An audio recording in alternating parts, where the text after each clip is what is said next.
As Jack alluded to earlier, tonight the Yankees face a Braves team that has drawn some comparisons to last year's Yankees with regards to the way Atlanta's young talent has seemed to arrive ahead of schedule. After their tremendous season in 2017, the 2018 Yankees are putting together another big year, and Meredith recently sat down with Hal Steinbrenner to discuss a variety of topics pertaining to the club. Here's part one of their interview. Hal, this team is about the midway point of the season. How would you assess things so far? I think we've done well. I mean, we've had some key injuries. Obviously, Tanaka's will have missed a month, and Montgomery out for the year. So we've had our share of injuries, but the team just keeps winning, keeps producing runs. Young kids keep coming up and contributing and helping out. So obviously, we're right there, tied on top of the division. It's like it's a two-man fight right now, so to speak, and no one else around. So it's going to be an interesting deal. Have there been any surprises on your end so far? Well, I think pleasant surprises from some of these young kids that have come up. So it's just great that when we have a need, we have resources down below. And those resources, even if they're really not ideally ready, we certainly didn't prefer to see them here this soon. They've come up and they've done great under intense pressure. So much has been made about those young kids and how deep this farm system is. Did you even know coming into the season just how good some of these players could potentially be? Look, I think we've got a good handle on what we've got, but there's still a process to go through in development, right? And you just never know what roadblocks, obstacles they're going to experience along the way. And you're certainly not going to know how they do when they get up to this varsity, so to speak, level and this intense environment. And, you know, we try to prepare them for that as best as possible, but they've done great. Is there a personal level of satisfaction for you seeing these guys that have come through the system have success at this level? Absolutely, and I can speak for everyone in this organization. We're all very proud.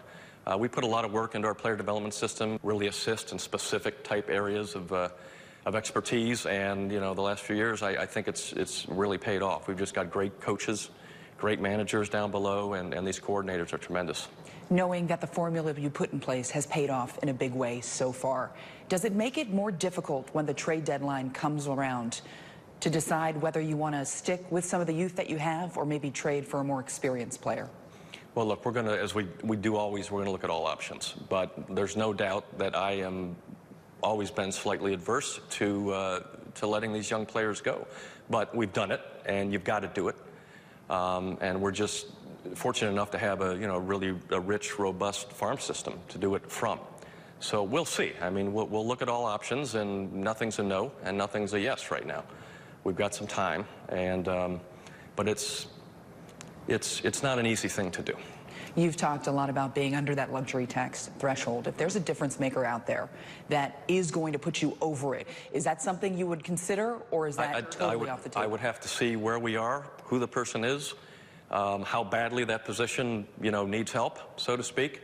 And but I will say we have a considerable amount of money to spend, and I'm not adverse to spending it. A considerable amount even staying under. So we've got some options there, flexibility.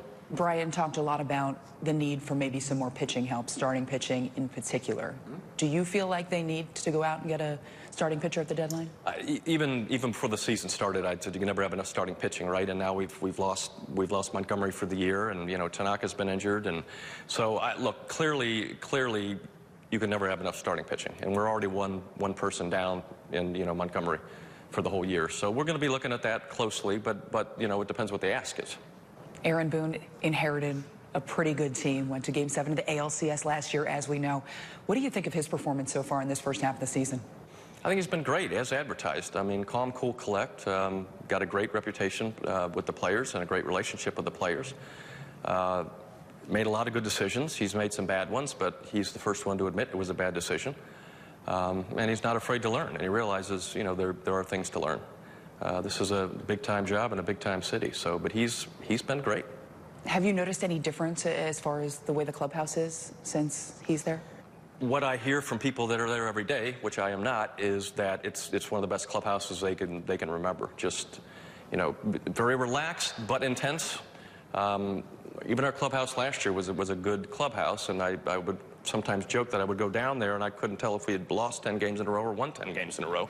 They're just always loose. They're always in good spirits and positive and intense, and very much the same this year. But I mean, I think it's really cool to see the interaction of all these younger kids coming round two, so to speak, this year.